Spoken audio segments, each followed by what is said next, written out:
Right, we're going to start the next session. If you're just coming in now, if you could grab a seat, that would be fantastic. Before we start, let me just give another quick plug. Don't forget the party tonight, 7 o'clock. Do not forget your badge. It's essential you bring your badge. Thank you also again to our fantastic sponsors, our gold sponsors, RCS, Radio Player, and Xperi, without whom we couldn't do this. To David Systems, our strategic partner, to Mopod, who've done the Wi-Fi. Thank you very much. And they're a very innovative company, worth meeting those guys, some very interesting things they're doing. They're our main sponsors. Thank you very much indeed, guys, to all of you for that. Now, our next session is very much in tune with bosses, who you may not always maybe have a great deal of sympathy for, but if you're a boss of a business, you have a lot of things to worry about, and what keeps these CEOs awake at night. To moderate this session, here's Steve Ahern.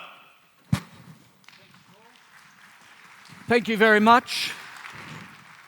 I'm Steve Ahern. I'm the CEO of a broadcast training company in Australia, and we also publish trade journals for radio, podcasting, and audio. And in my country, we have a saying where somebody knows a lot about something, we say, he wrote the book about it. Well, I did. That's my textbook. And if you stay right till the end, I'll tell you how you can be gifted this copy of my book, because I don't want to take it back home with me to Australia. This is a top-level discussion session. There's no long presentations or corporate descriptions. What I've asked these 4 industry leaders to do is to think about what keeps them up at night. And literally, more than a month ago, I asked them to put a notebook and pen beside their bed, and when they woke up excited about something or worried about something, to write it down. And then after a few weeks, to put their list in order of the top 5 or 6 things, and then to send me that list. So as I introduce each one of them to you, I'll also show you their list of top things that keep them up at night. And after I've done that, then we'll just have a discussion about those things, why those things are important to them, maybe some examples, and if they have them, solutions. So, first, Konstantinos Fotopoulos, the CEO of Audiomax and the president of the directors of the Association of Private Radio Station Owners here in Attica. This is Konstas. Please welcome him.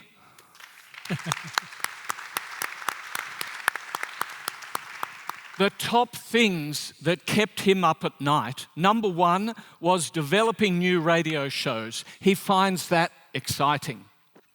Number 2, financial problems, finding the money and avoiding pay cuts.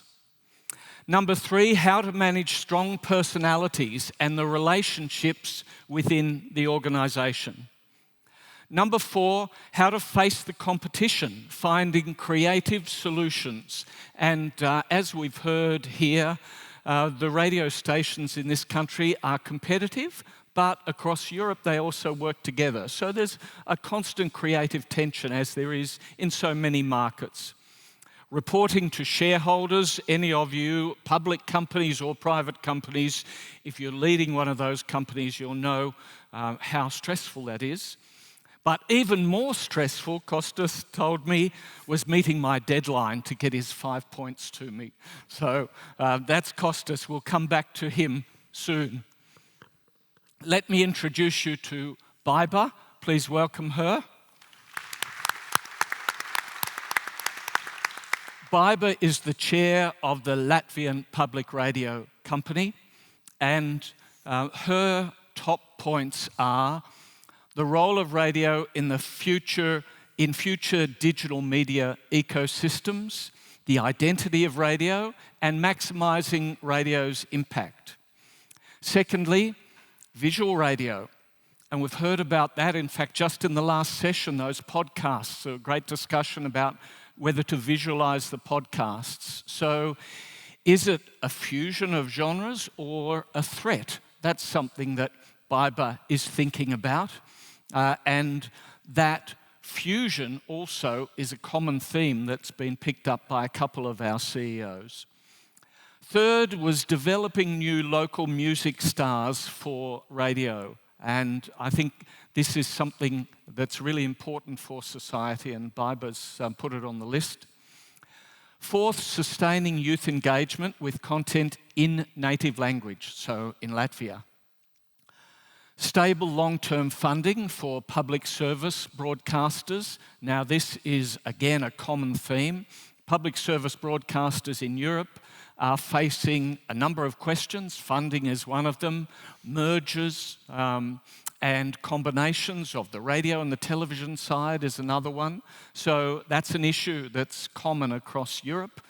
In my country, Australia, same kind of thing.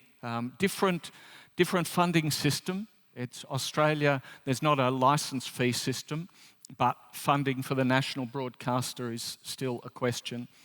And attracting and retaining young talent. So they're Baiba's top points. Let's meet Vivian Moore. Please welcome Vivian. Vivian's top 5 are the product proposition for audio in the AI world. And again, that's a common theme that several of our CEOs have been thinking about. Secondly, advocating for audio to commercial partners and agencies. He's noticed a generational change in media buyers, so I'm interested in exploring that. How to maximize inventory, of course, evolving measurement in relevant yet responsible ways, and the role of media in preserving transparency and democratic values. There's another common theme that some of our CEOs share. And Charles-Emmanuel Bon, please welcome Charles. His top points are the relevance of radio today in the face of converged audio and video platforms, the impact of podcasters on election campaigns, very interesting topic. We've seen that in America. In France, there were some elections recently. I'll be interested to explore that. How to keep audio and radio attractive to the audience, the challenges of social media, the algorithms, which none of us ever know properly, and issues of editorial control, and the importance of public service media in democracy. There's that Greek demos word again. So let's get right into it. Kostas, why do you get so excited about new radio shows? Well, first of all, I'd like to thank the Radio Days that chose me, especially Peter, to choose me to tell all the people why I don't sleep in the nights. But okay, there are some problems that mainly is, I think, maybe we say a lot of different titles, but I think on the board, behind of all these titles, the main thing, especially in service industries, and more especially in radio industry, is always the people. And when we are talking about the people, we are talking about people with strong personalities. We're going to talk about the shows, the morning shows especially, or other shows in the radio station, with talents. And the thing is how you combine all these talents. So when you talk about the leading show, the morning show of radio stations, you're talking about how to build a new show that will not only be how to have a show as itself, but also how to serve the brand of the radio, the brand values of the radio. And it's always a risk there. Because we may find very talented people, you know they have talents, but if those talents can combine together, can be together in a morning show, can they earn the attention and the audience to follow them and to attend them and to hear them every morning? And also how to make them to adapt to the brand values, because radio exists. It's not a new radio station.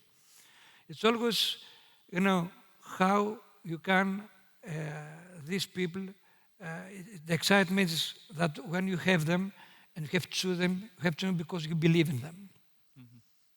And here is the excitement. The excitement is that we expect that the next morning you will hear something very new because we have worked on that. You expect that the very morning in the first minute that they start attract the people. They start building their audience, and you expect that they will give the audience all the brand values you have built all these years before.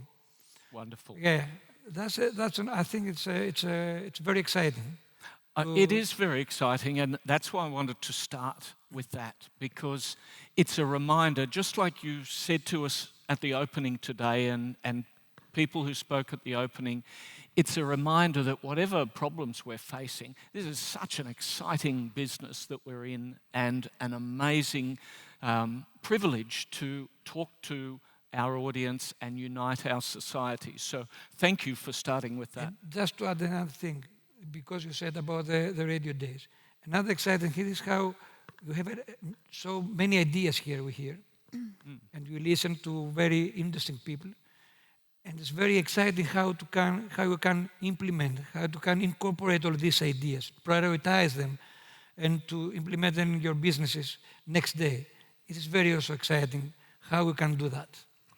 And by the way, here are all your industry leaders. If you work for these companies, they've been here, they were here yesterday, they've been here today. They're listening to the ideas, just like Kostas said. So be proud that your industry leaders are not just sitting in an office thinking to do things the same way they've always done them. They're here engaging with new ideas. Well, let's get into some nitty-gritty of the hard challenges. Vivian, first to you, the role of radio in the modern media and AI world. What are you worried about there? Sure. Thank you, Steve, and thank you very much to Radio Days for the humbling opportunity to be on this august panel. And I think Konstantinos, in a way, nailed a very important part of your question, right? In that, for one, radio is much more than music. Right? So over 50, if you look at the stats, over 50% of the use cases of radio don't necessarily entail only listening to music, but there's mood management, there's learning more, etc. that you address, right? So that is a very positive thing, and if you look at the history of radio over time, it has always been a force for good, and has always been a force for democracy and a force for supporting the connection of human beings, because that's probably the single most exciting thing. Many of you have read the books, it's one of the reasons why mankind ended up dominating the planet. So what does that mean in the world of AI, right? Three things are going to happen, right? Number one, we're going to have generative AI is going to lead to an onslaught of content like we've never seen before. And what's the outflow of that? That means there's going to be a hyper-personalization of content and a hyper-personalization of channels. So we spoke earlier about multi-niches. You're getting down to the echo chamber of one. That is item number one. Item number two, the frustrating bit of that is because the way algorithms work, content is going to get probably much more polarizing than it historically has, because in a world where everybody can publish everything everywhere at the same time, you need to be super polarized in order for your content to be picked up and promoted on the algorithms. So that is probably the negative and the concerning development that you have there. And then the third, and that's, I'm an eternal optimist, so that's the positive development is I have the completest trust in the audience and in the listeners that, it's encouraging to see that also with the young generation, that eventually we'll get off the constant dopamine rush of social media, and the affirmation you get, and people will start looking a little bit, okay, so I'm in this echo chamber of one, what's going on elsewhere in the world, and that in turn is then going to reinforce the relevance of curatorial brands, of trusted brands, which is of course something where our medium, and a much more qualified person in Rob Timoney earlier in the session said one of the superpowers of this medium is the creativity and the flexibility and the trust. It's the most trusted medium. We've heard that, I think, 5 times today already.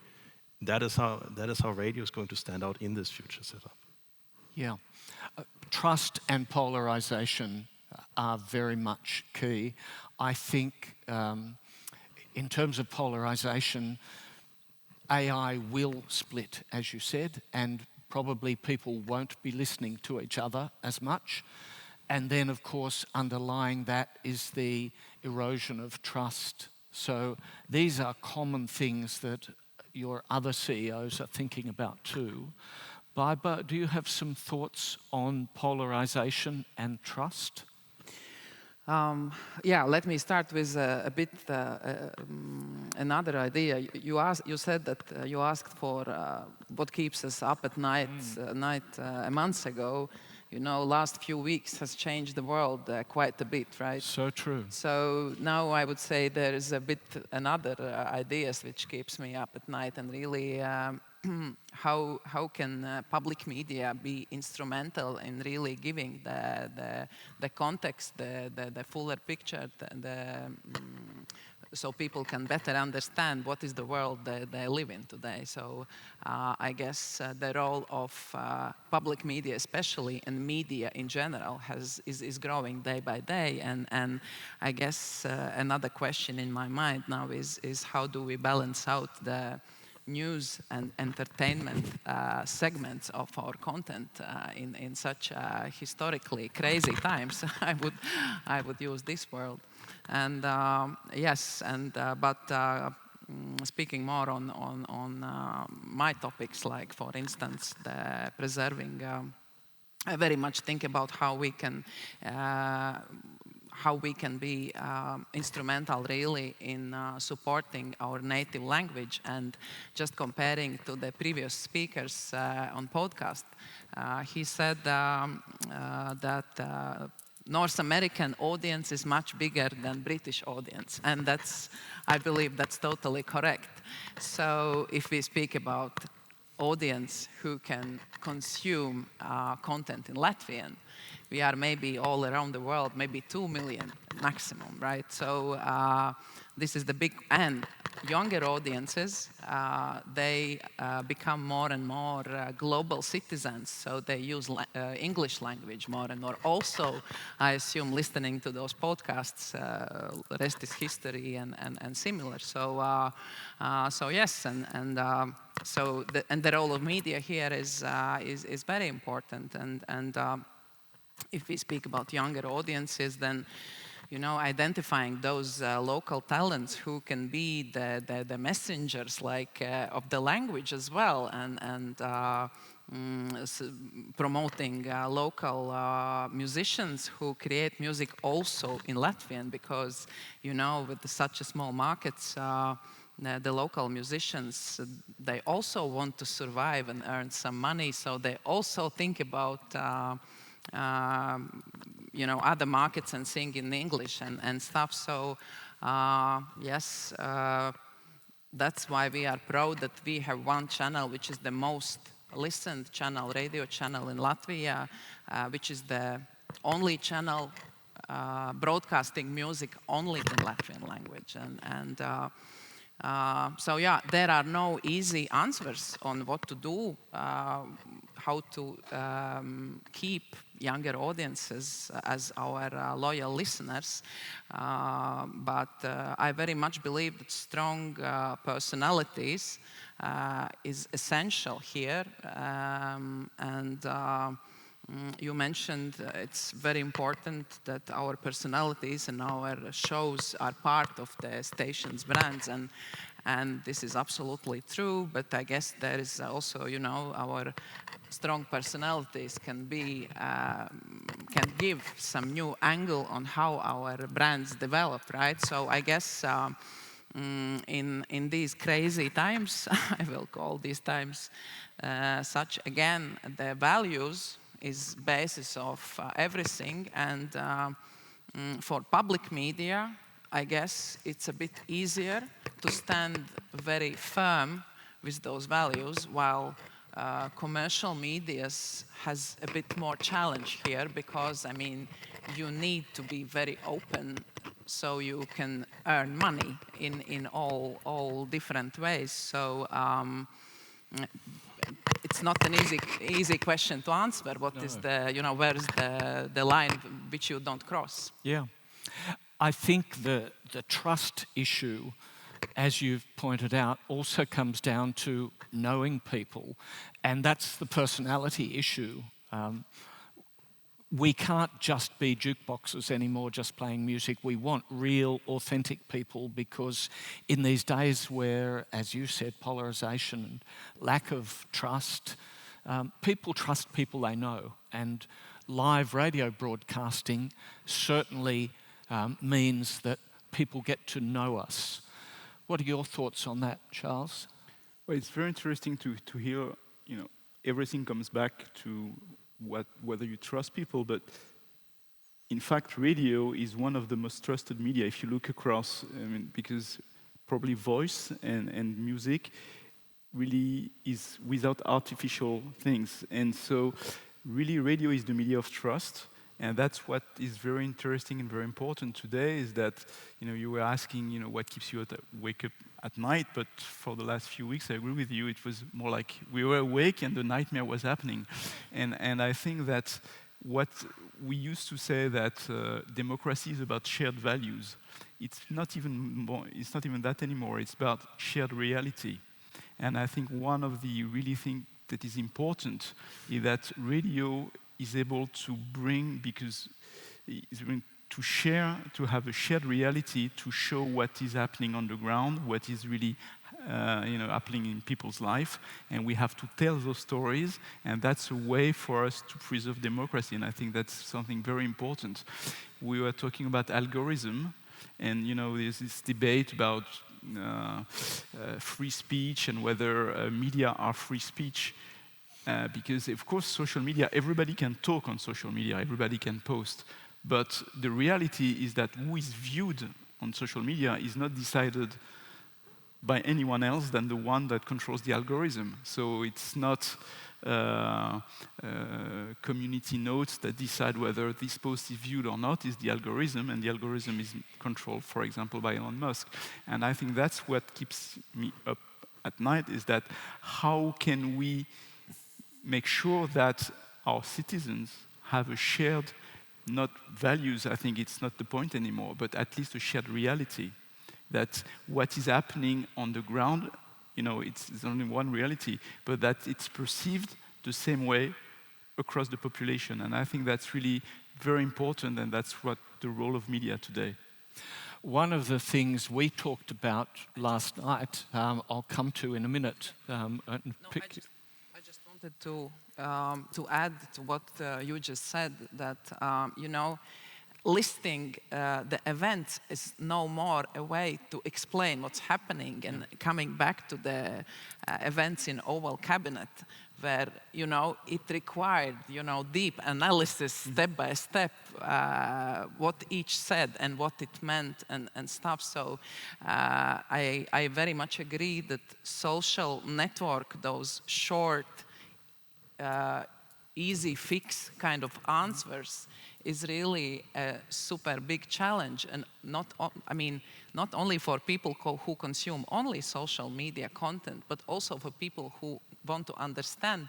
It requires effort to understand, and nowadays there are not so many people who are ready for that. So this is our responsibility, really, for media to try to explain, because I'm not sure we are, but we can at least always try. Yeah, it's so true. But in explaining, we have to make sure we're not boring. So a different channel for maybe an older listener who loves consuming talk, a long explanation might deliver that. But in a music station, we can still explain, but we would choose a different method. Just circling back to something that you and Vivian alluded to. We were talking last night, you told me that in France, the French private commercial broadcasters have an obligation to be balanced, similar to the public service media. In Australia, that was a surprise for me, because our commercial media have no obligation to be balanced. They have an obligation not to defame someone, but our commercial radio leans very right-wing, and there's nothing that says they shouldn't do that. I'm sure in Britain too, there's a polarization of commercial media. So different countries have different approaches to the commercial media. I think the approach to public service media is pretty similar, as you've articulated. But commercial media have to make a decision themselves if they're going to be responsible, if they're going to explain all those type of things. Vivian, do you have a view on that? I think the first, my starting point always is, as you say, countries differ, and every country, every society has a civil dialogue, has a civil debate that arrives at certain conclusions or doesn't arrive at certain conclusions. And I'd be careful to be cynical or dismissive of, so to speak, whether one dialogue result is preferable over the other. I may have a personal preference as an individual and as a citizen, but the first step, I think, is respect what the local dialogue preferences are. And then I think the next step is undoubtedly there's an extremely important role for public service broadcasting to be had, and we have mentioned, we have countries in Europe and we have countries around the world where we see what happens if the mutual understanding of what is a fact and what is not a fact, so to speak, disappears, and that is clearly very problematic. On the commercial broadcasting side, again, it's, I don't think it would be appropriate for me to comment, so to speak, on the commercial choices that my colleagues in other commercial houses make. As I think Baiba has said, I think the realities on the commercial side of the fence are probably slightly different than they are on the state side, funded side of the fence. And that is where I think we as a house have a relatively clear position as to how we engage ourselves, but I'm not in any way pontificating that is the right position or that is the position that should be globally relevant. We trust our markets. Many of the market CEOs are here in the audience. They understand the listener, they understand the audience, they understand the realities on the ground. And as a commercial house, in the first instance, we serve the audience, and that enables us and empowers us to then serve our advertising partners. All right, let's turn to the subject of money. And Kostas, I want you to start us off in the conversation about money, because revenue and accounting to your shareholders was very important. What are the money problems you face, and how are you solving them? Just to go one step before that, I have to say that the role of a CEO, it's always a connecting ring amongst a lot of stakeholders around. This is how we connect the listeners, the producers, your staff, your independent authorities, the government issues, the legislation, and of course the shareholders. Because the shareholders are very important for what we do, because they finance our businesses. And the thing is, for us here where we're very small businesses in Greece, radio station, because of the structure of the market, because it's very, very fragmented, we are talking very small businesses. So the main source of funding is always organic growth. We try to grow by ourselves and to fight by our profits to finance our businesses. And so always, there are problems and projects how to expand. The problem is when we want to expand the businesses, and always it's the thing that in Greece, at least in Greece, we don't have so far the solution of the stock market and the capital market. It's always the shareholders and the banks. So when we have a recession, as we had for example, in Greece 10 years ago, for a 10-year period, which is very big, and we lost also almost 25% of our GDP. that was very tough. It was not only one night awake, it's months awake, because you had to reduce, because you cannot find finance, and you have to reduce your costs and to reshape your business and to downsize the businesses. And that was it was very difficult period, especially for small business, for them was very difficult to finance all this kind of reshaping. But mainly in our country here, it's the shareholders' money and the banks. Here in Greece, it's almost, it's ownership. It's private ownership. I mean, there are certain people who owns the small business here. Vivian, again, from a commercial point of view, before I come to the public broadcasters where the funding model is different, is the solution to tight revenue times only to cut staff, to cut costs, or are there other solutions? So again, I think it's a bit dangerous to generalize for every market and every circumstance, because local realities differ. And I would now be able to opine on markets that we don't operate in. I think fundamental truth is you can't cut yourself out of a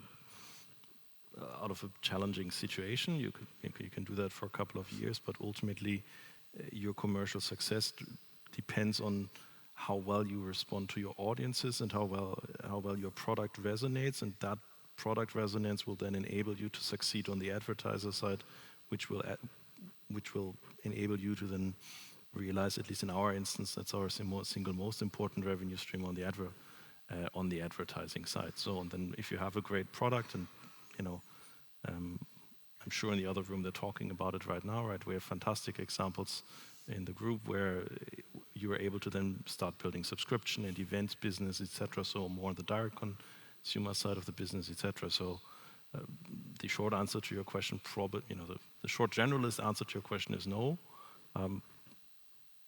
But obviously it takes time and investment and effort to build a relevant consumer proposition over time. Right? We haven't figured that out for ourselves.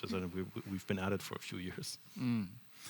Once you have that proposition, I think it's easier for us to sell radio, because if we can articulate the enthusiasm, the love of the audience for what we do, the growth of the audiences, then it's a hard job, but it's up to us to go out and convince those advertisers that, don't give all your money to Google.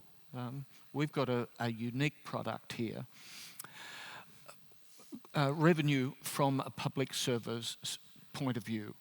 What's your thinking about that? Where does the money come from, and how do you keep convincing the taxpayers of France to keep giving it to you? That's a very good question and very important for us, because 90% of our funding comes from public grants, and the answer to that question is actually now different from who you talk to. If you talk about preserving shared values, democracy works very well with, we say, the left part of the electorate. But on the right part, they say, well, I don't need to pay for this because either I don't consume it or I don't agree with what is being said. And it's really a question of, if you look at far-right proposition, it's really, let's cut everything. It's like let's have it disappear.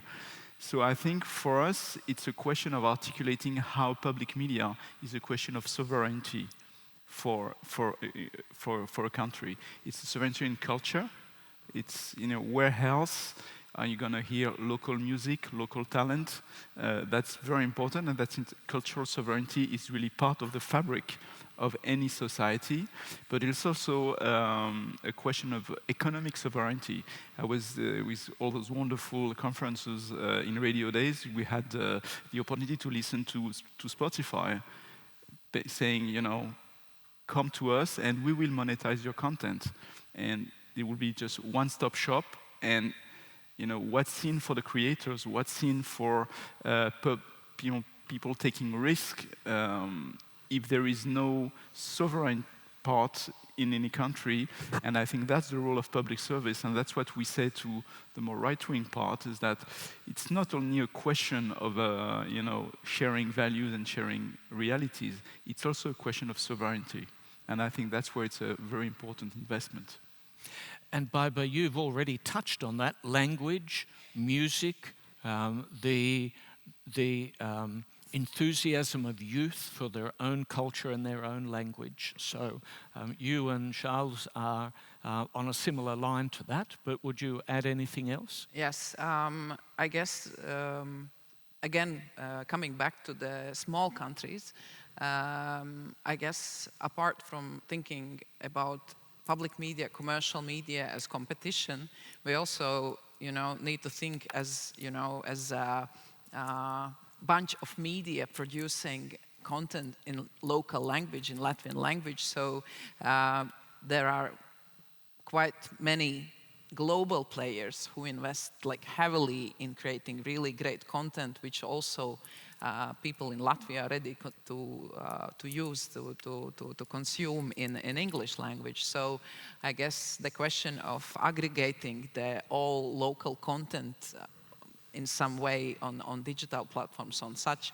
I know that there has been also discussions on aggregating such content also on European level. So basically we really try to promote the content produced in Europe. So these are not easy languages, but but adding on funding in Latvia, yes, we are by major part state-funded, and there is still an open discussion on the final model, how to make this financing model long-term, so there is no influence if government changes or there are different opinions on what public broadcasters should do. There is, That's a constant discussion for public broadcasters. In the end, it's really asking whether you want your country to decide who's on what's the news agenda, or do you want Elon Musk to do the news agenda? Because in the end, the platforms are media. They decide who's on the agenda, who's not on the agenda, what topics is being discussed, what topic is not being discussed. It used to be the role only of media. Now we share it with social media, and I think that's where investing in a good public service is important, because it helps that the agenda is not set up only by social platforms. I agree with that, and in fact, I've observed that media that share their editorial decisions, transparency, we can learn to trust them, but in algorithms, we can't see that. It's not transparent. What are we talking about? It's always about, this contrast or this fight, let's say, between, tradition, because we learned our languages, our customs, and radio helps in that, because it's voice, it's audio, and helps in that. On the other, the new thing that comes, the big platforms, they're here, and they try to communicate globally, and they try to communicate globally by what? What is global? For example, now it's English language, for example. It's very easy to speak in language. We're speaking in English here, and in the European Union, United Kingdom is not part of the Union, but all of us speak in English. Yes, it's a good point, isn't it? Yeah, and all this stuff, it's always, the human history is about that, how to adapt to the news that's coming, and how you can retain and stay with tradition. And I think that what you said, it's true that we have to combine powers in local levels and national levels in order to protect what we believe in. And then we can adapt slowly to the new that comes. It's always this that helps to have the new and the tradition together. I would like to, as we draw towards the end, to add one thought of mine which has been bothering me, like these other things have bothered you. I'm calling it click theft. If I go on Google if I went on Google last year, the year before, and I asked a question, it might give me the answer with a link that would direct me to your radio station or your news service or whatever. Now, the first thing on the top of Google is a Google AI answer that answers the question. And I don't even have to click through to our radio stations anymore. In my case, with our publications, I did a test last night. I asked, tell me the top Asian podcasts from the Radio Info Podcast Awards last year. And last year, that would have given me a link to the story on our website. One click, some views for our advertisers. Now, all the answer was at the top of Google. I didn't need to click. I'm outraged at this click theft, and I wonder if you as radio stations are feeling that somehow you're not getting the clicks through to your streams, to your websites, as much as we were in the past. Has anyone noticed that? Do you have some thoughts? Well, it's true that it's the economy around. I call it the link economy. Well, I don't know whether it's the translates weight in English, but our business model is not based on this, but it's very important for the ecosystem. And it's a real issue that this link economy is starting to disappear. I fully agree with you that more and more you will have direct answers. It's up to us, I think, to make our content more relevant than the AI suggested answer. And also, it's very relevant for us to make sure that we control our distribution. Because one way to avoid that is to make sure that instead of going to Google, you will go to the Radio France application and look for content on that. And for that, we really need, it's up to us to have the best content, the best proposition for consumers. You have convenience, and nobody will beat Google in convenience. But you can have relevance, and that's for us to be relevant. I asked AI about what keeps CEOs up at night, and they have some 10 points. Only one of them was about people. I think they are wrong. AI is not so correct always. I think that we have time to adapt, because AI has also to adapt to the human. I guess IA is developing at such a pace that we better, be ready for that, because we can't imagine what's going to be here, like in the next Radio Days, what we'll be discussing. Yeah. Well, will we be discussing, or will our avatars be discussing it?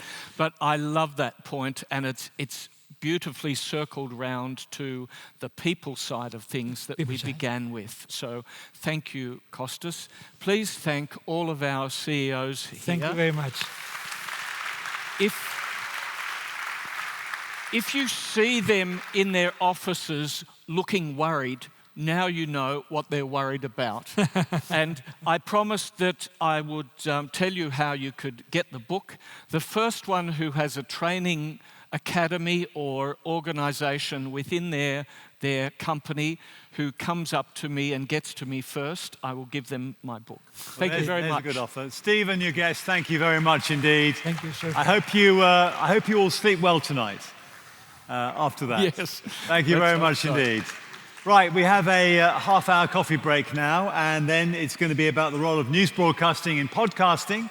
And then they talked about personalities there, the full-service radio personality with the legend that is Dennis Clark. That's all to come after the coffee break. See you in half an hour.